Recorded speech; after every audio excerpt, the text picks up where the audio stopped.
Welcome है आपका अपने YouTube channel mean of education पर स्टूडेंट्स। आज हम आपके लिए लेकर आए हैं क्लास 12 का फिजिक्स। जैसे कि आप लोग स्टूडेंट्स जानते हैं, यहाँ पे क्लास 12 के फिजिक्स के हमने पढ़ाना आपको स्टार्ट कर दिया है। पार्ट 1, पार्ट 2 और पार्ट 3 हमने आपको जो है बता दिया है, जो कि आपको जो है हमने नोट्स के टाइप में आपको बताया है। अगर आपने इसको नहीं पढ़ा है तो हमने आपको प्लेलिस्ट क्रिएट कर दिया है।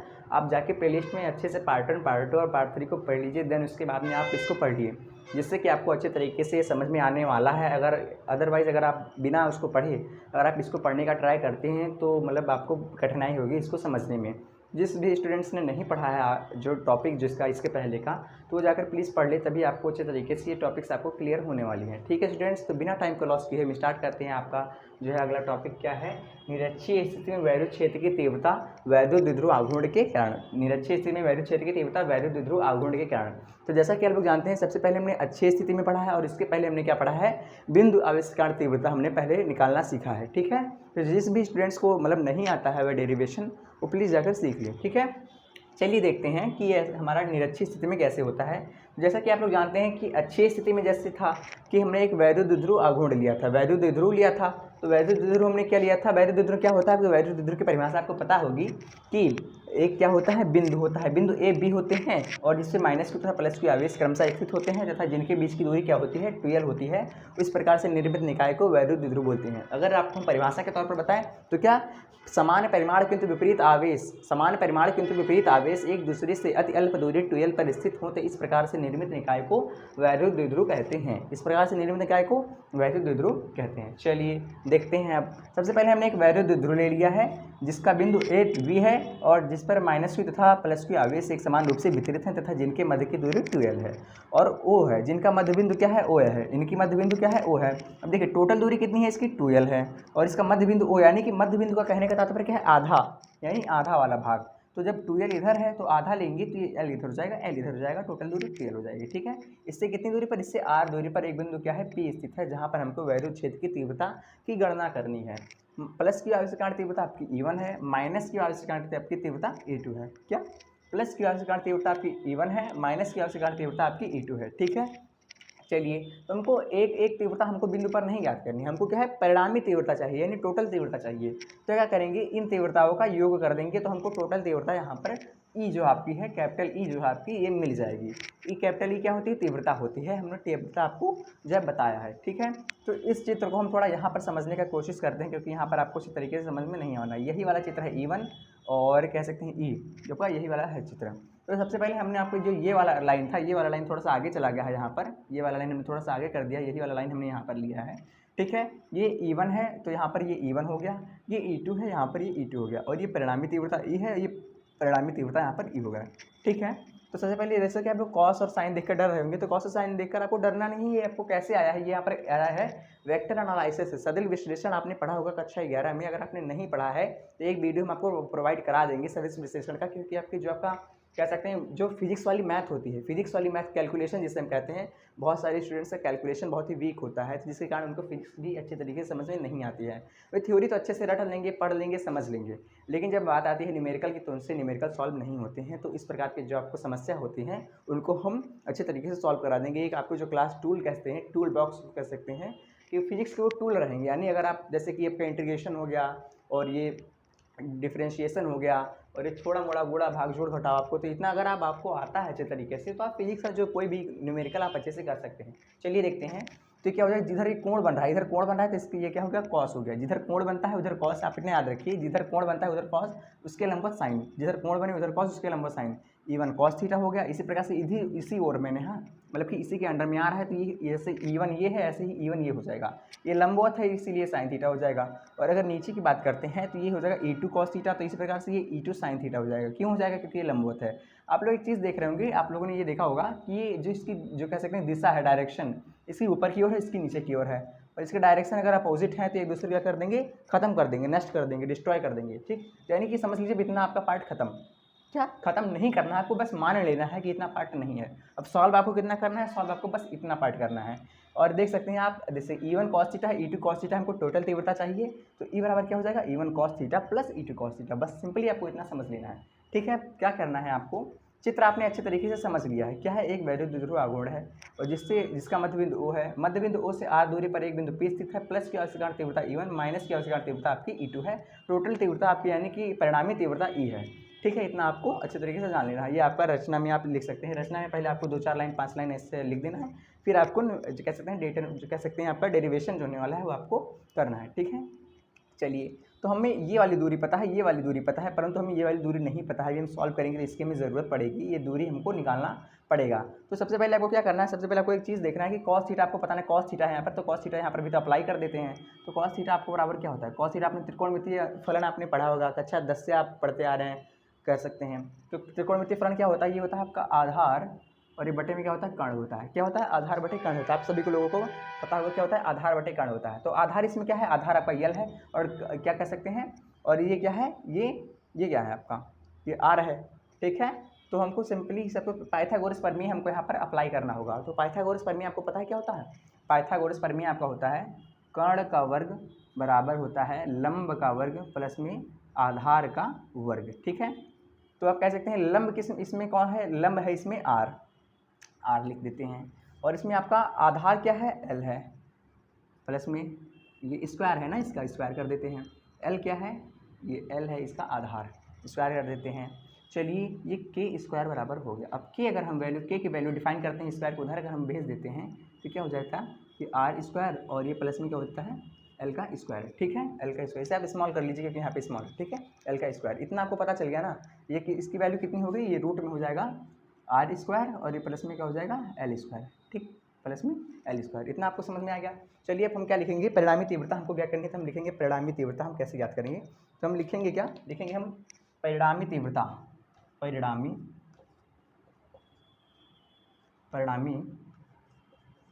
तीव्रता। परिणामी तीव्रता को हमने किससे डिनोट किया, परिणामी तीव्रता को हमने ई से डिनोट किया है। ई बराबर कितना है, ई बराबर कितना है, E1 cos थीटा और प्लस में E2 cos थीटा।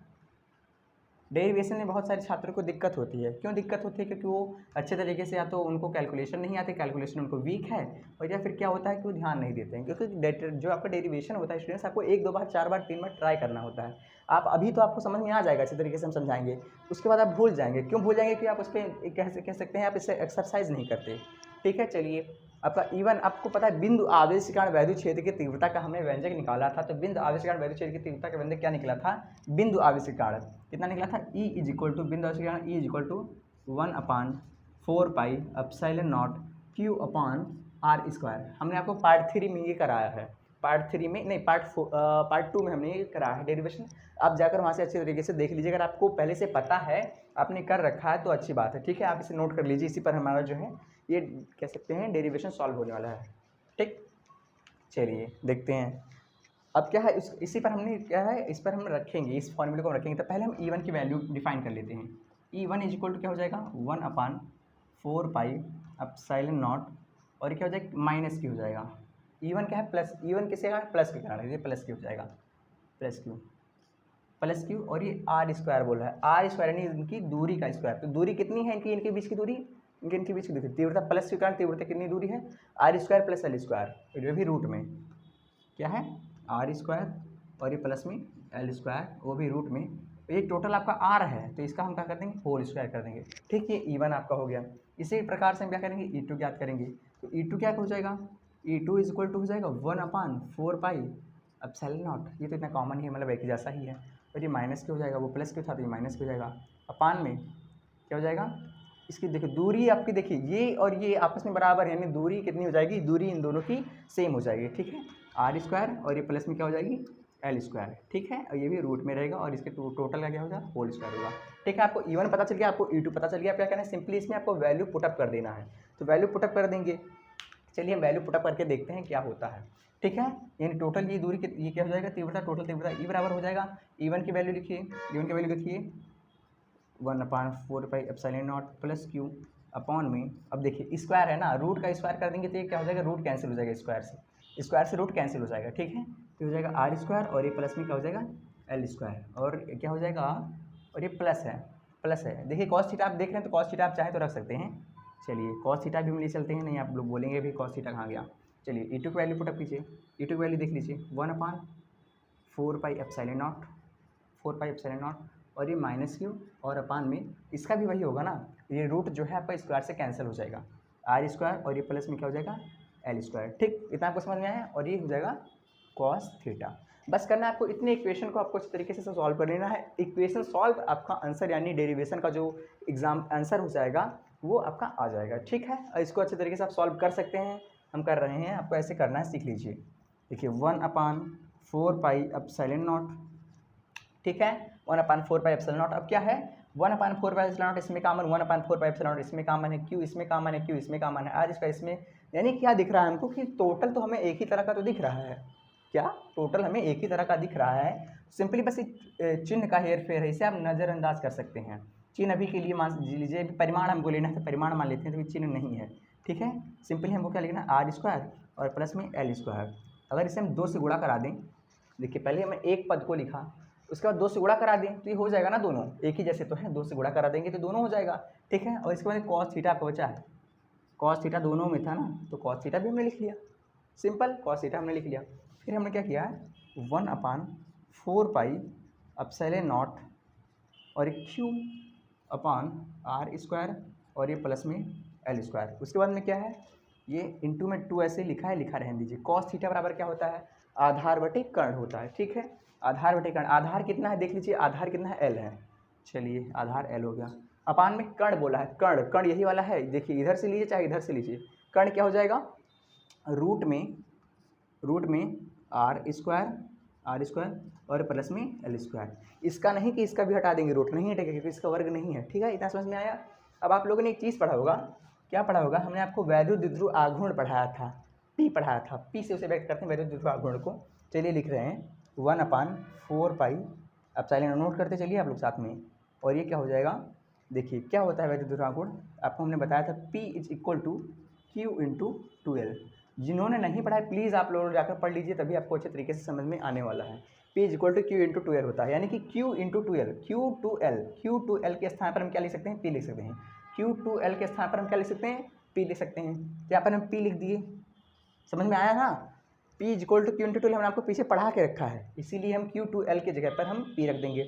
अब क्या है, इसकी पावर में हम कुछ ना करें, देखिए जिसकी पावर में कुछ नहीं होता उसकी पावर में 1 मान सकते हैं, सॉरी देखिए बन ही नहीं रहा है, देखिए इसकी पावर में हम 1 मान सकते हैं, ये तो गुणा है, देखिए इसकी पावर में हमने क्या मान लिया 1 मान लिया, और इसकी पावर में देखिए इसकी पावर में कुछ नहीं है तो क्या हो जाएगा, जिसकी पावर में कुछ, चलिए आप एक अभी आप गायब कर देंगे एक स्टेप तो आपको दिक्कत होगा।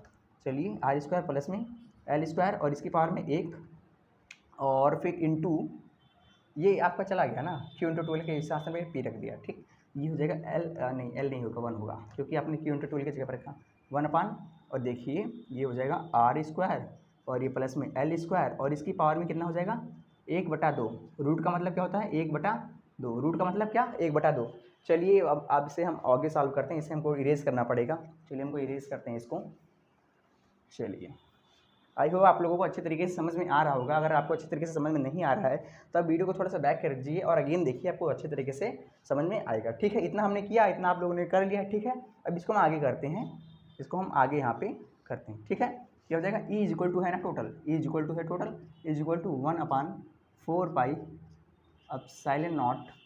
थोड़ा सा लंबा होता है, ये डेरिवेशन आपके थोड़े से लंबे हैं, यह हम मान सकते हैं। आपको एक बार में नहीं समझ आएंगे तो प्लीज़ वीडियो को बैक कीजिए और आपने एक बार इससे समझिए, आपको अच्छे तरीके से समझ में आ जाएगा। ठीक, और ये P है, यहाँ पर P लिख लिया। अब क्या है कि गुणे में क्या होता है, गुणा में एक चीज़ होता है कि घातें जुड़ जाती हैं। गुणा में किसी भी कह सकते हैं डेरिवेटिव की न्यूमेरिकल वैल्यू की घातें या फिर न्यूमेरिकल वैल्यू या फिर कुछ भी हो, घातें जुड़ जाती हैं।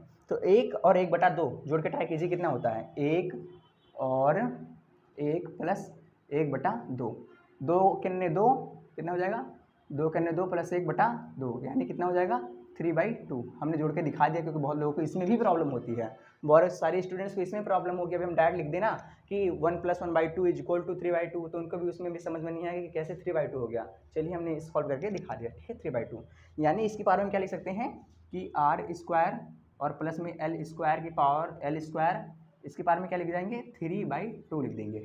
ठीक, समझ में आया इतना। इसके बाद में अब क्या करना है आपको, इसमें आप L देख रहे हैं, L देखिए R की तुलना में कितना छोटा है, L जो है R की तुलना में छोटा है। ठीक है, तो आपको एक चीज़ पता होगा कि किसी भी संख्या हो या फिर कोई भी वैल्यू हो, अगर उसका वर्ग करेंगे अगर छोटी संख्या है तो उसका वर्ग और छोटा हो जाएगा, और बड़ी संख्या है तो उसका वर्ग और बड़ा हो जाएगा। तो क्या है, एल क्या है, छोटी है तो ये और छोटी हो जाएगी, और आर क्या है, बड़ा है तो ये और बड़ा हो जाएगा। यानी कह सकते हैं कि R is much greater than L. यानी कि आपको इतना लिखना है, इतना करने के बाद में, इतना डेरिवेशन करने के बाद आपको लिखना है कि माना लिखना है आपको, माना जो आर है वो एल की तुलना में बहुत ही ज़्यादा बड़ा है, और इसका वर्ग करने पर एल बहुत ही ज़्यादा आर की तुलना में छोटा हो जाएगा, यानी नगण्य। यानी एल को आर की तुलना में नगण्य मान लेंगे। नगण्य मतलब 0 के बराबर मान लेंगे। यहाँ पर क्या लिख देंगे, माना एल आर की तुलना में नगण्य है, 0 के बराबर है। ठीक है, लिख देना है आपको, इतना आपको हम बोल दिए, आपने लिख लेना है। ठीक है, यानी क्या, एल बराबर हम 0 मान सकते हैं। ठीक, एल बराबर 0 मान सकते हैं। ठीक है, जाएगा 1/4 पाई एप्सिलॉन नॉट। ठीक है, और ये पी अपॉन में क्या होने वाला है, आर स्क्वायर, और ये प्लस में देखिए एल 0 बराबर मान लिया, 0 का स्क्वायर होने वाला है, और ये पावर में कितना है, 3/2। कितना है पावर में, 3/2। इसके आगे आपको देखना है 1/4 पाई एप्सिलॉन नॉट, और पी अपॉन में कितना हो जाएगा, ये आर स्क्वायर, और अब ये एल 0 का स्क्वायर करेंगे तो 0 का स्क्वायर जोड़ने से कोई इसमें मतलब कोई भी वैल्यू में कोई इधर उधर का नहीं होने वाला है, यानी कोई एकदम सेम रहने वाली है। और ये बराबर में कितना हो जाएगा, पावर में 3/2। ठीक, कितना हो जाएगा, 3/2। इतना आपको समझ में आ रहा है ना, इतना आपको समझ में आ रहा है ना, दिख रहा है ना आपको अच्छे तरीके से। ठीक, तो ये कितनी हो जाएगी, ई के बराबर में आपका इतना वैल्यू आ गया। आप समझिए सॉल्व। देखिए ये 2 है और ये 2 है, ये गुणे में था, ये बटे में था, क्या हो जाएंगे, कट जाएंगे एक दूसरे से। तो ये आपको कह सकते हैं जो मेन आपका कह सकते हैं रिजल्टेंट आपका आने वाला है वो हो जाएगा E is equal to 1/4 pi epsilon naught, और ये क्या हो जाएगा, P अपॉन में आर क्यूब। आर स्क्वायर नहीं, क्यूब है भाई, आर क्यूब। ठीक है, यही आपका कह सकते हैं निरक्षीय स्थिति में वैद्युत क्षेत्र की तीव्रता का व्यंजक है। आई होप आप लोगों को अच्छे तरीके से समझ में आ गया होगा, आप लोग अच्छे तरीके से नोट कर लीजिए। हम आशा करते हैं आपको बहुत अच्छे तरीके से समझ में। अगर आपको नहीं समझ में आता, फिर भी नहीं समझ में आता, वीडियो को थोड़ा सा बैक कीजिए वीडियो को, और फिर से दोबारा देखिए, आप लोगों को अच्छे तरीके से समझ में आ जाने वाला है। चलिए, अब अगले क्लास में आपका क्या होने वाला है, आपको बलागुण ज्ञात करना है। किस में ज्ञात करना है, बलागुण आपको ज्ञात करना है। आपको वीडियो अच्छे तरीके से समझ में आता है तो please like, share and subscribe.